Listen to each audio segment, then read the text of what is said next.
Yo, try lang natin pumunta sa Caloocan. Kunin natin yung ORCR nito. Wala lang, gusto ko lang ilabas. Pero kung masyadong mainit, wala, ikot na lang tayo. Balik sa bahay, ikot lang sa QC area.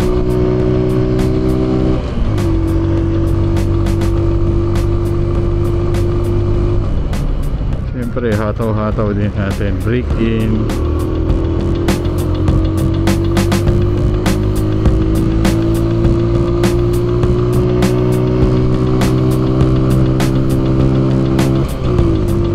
Haba ng segunda nito, grabe. Yun lang talaga, second and third gear ka lang. Bihira ka lang talaga magpa fourth gear dito. Parang automatic lang nilagay mo sa D.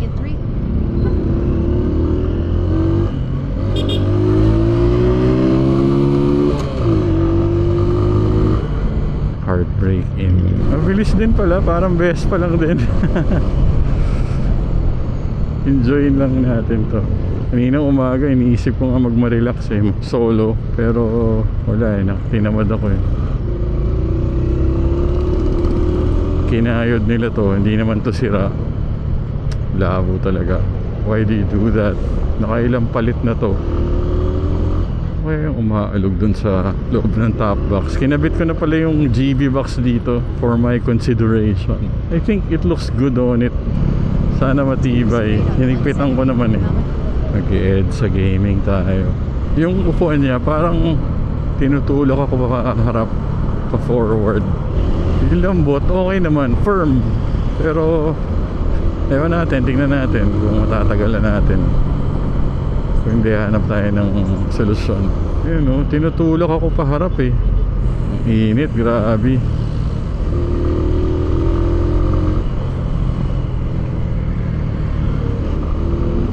Hindi ko maikamada yung puwet ko kung saan dapat Maganda sana yung top box ni Alf, yung sa SEC.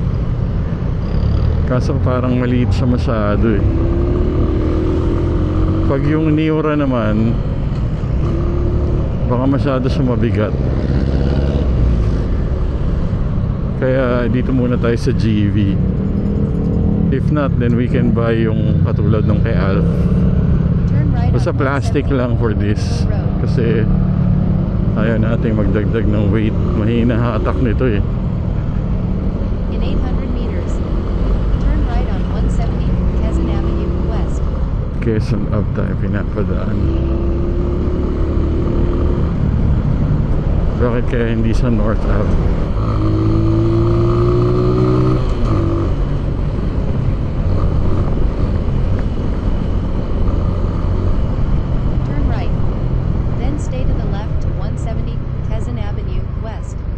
Bakit sa Quezon Ave niya tayo pinapadaan? EDSA na lang. Stay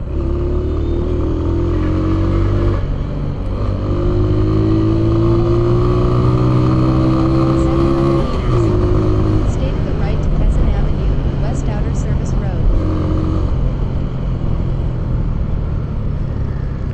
Sana lang mapakabitan natin to ng USB port. Wala siyang USB port para may unlibat tayo sa Ace Pro sa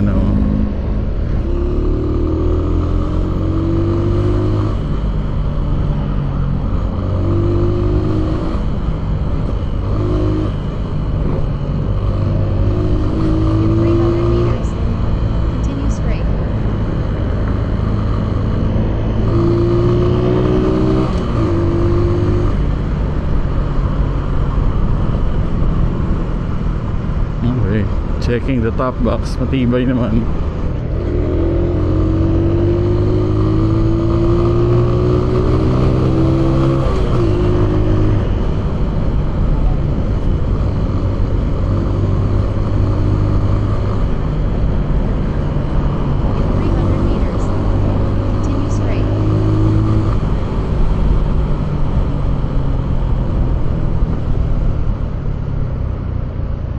Pababa yung upuan putik. Cross traffic lang to mga galing sa SM na tumatawid. Ayan, pag traffic, ramdam na ramdam mo na yung init. It's the heat. Damn. Ayun, paglagpas dyan eh. Dyan lang yun eh. Naku, wala pala tayong dalang rain gear. Oh my god. I forgot. Continue straight. I forgot the rain gear, man.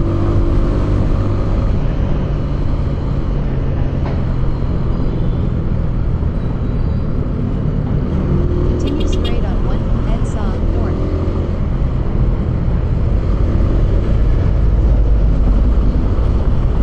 In 600 meters, use the right 2 lanes to continue straight on 1 EDSA North.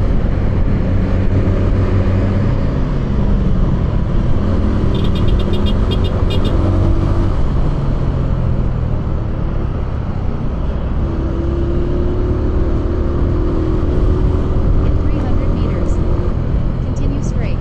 Yan, kumukulimlim.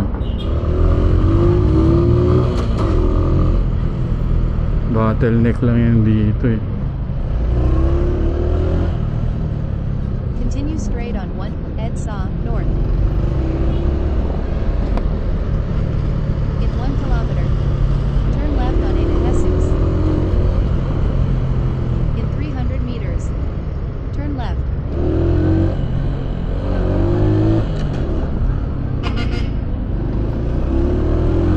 In 400 meters, turn right on 11th Avenue.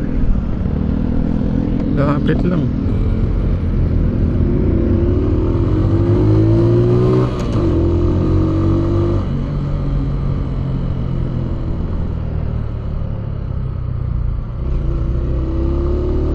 Turn right on 11th Avenue. Ito na ba? In 100 meters, turn right on 10th Avenue.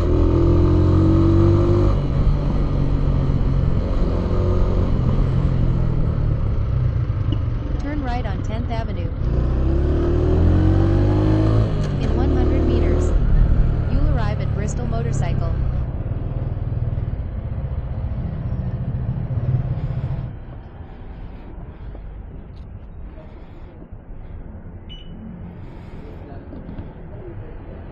Yan na, may top box na tayo. Sec naman.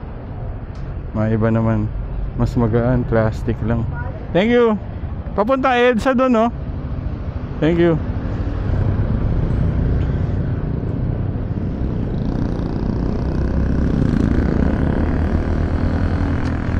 Alright. Top box bago.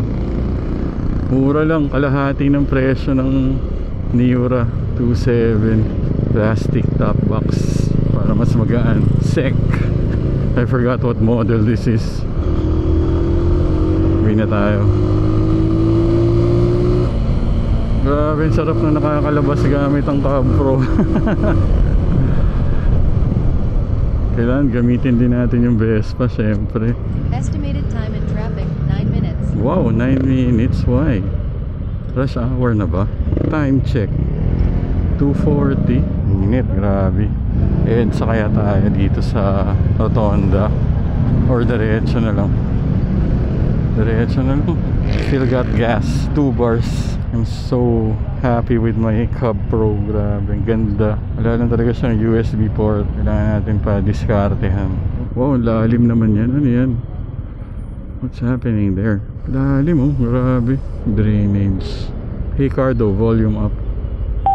Oh, lakas. Bars. 3 bars pa rin eh. Tipid ah. I got bars. Use the right 2 lanes to continue straight. Cab Pro. Napakaganda. Kailangan natin ng pagkain. Rush hour na eh. Uwi na tayo. Iipit In ng bayag 200 eh. meters, Dumudulas kasi paharap. Kadaanan pa natin yung pinagawa ng anak ko dun sa Sastre. Gusto ko alisin yung sec na sticker, yung reflector. Hindi ko type. Hindi natin nakunan yung from Bristol to sec. Nakalimutan ko i-roll yung camera. From Bristol we went directly to sec. Tapos kabit. Top box. Ayun oh. Pwede sumandal. Ligo tayo ulit pagdating sa bahay. Putek ang init. Time check 3 o'clock. Phone holder ba kailangan natin dito? Parang hindi naman. turn right on 170. Mabilis din to.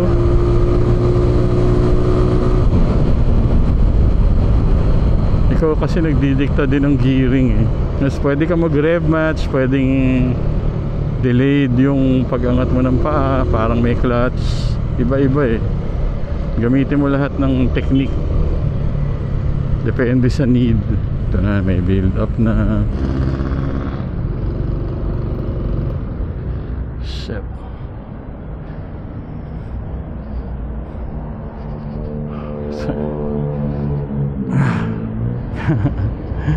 Ayos ng bayag, naiipit eh.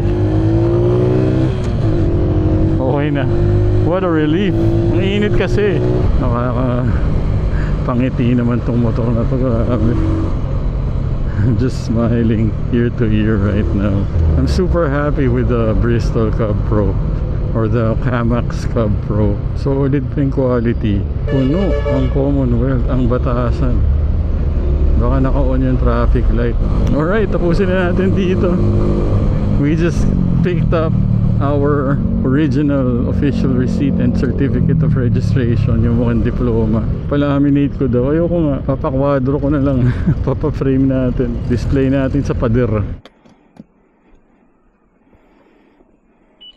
Mission accomplished. New top box. Tapos nakuha natin yung jacket ng anak ko. Salamat sa mga nanood. Thank you very much. Thank you sa mga tumatapos na mga clips natin, yung mga edits natin. Pag pinapanood nyo hanggang dulo, maraming salamat. Hanggang dito na lang, tapusin ko na. Maraming salamat ulit. DJ DLS ito. Peace out. Whee!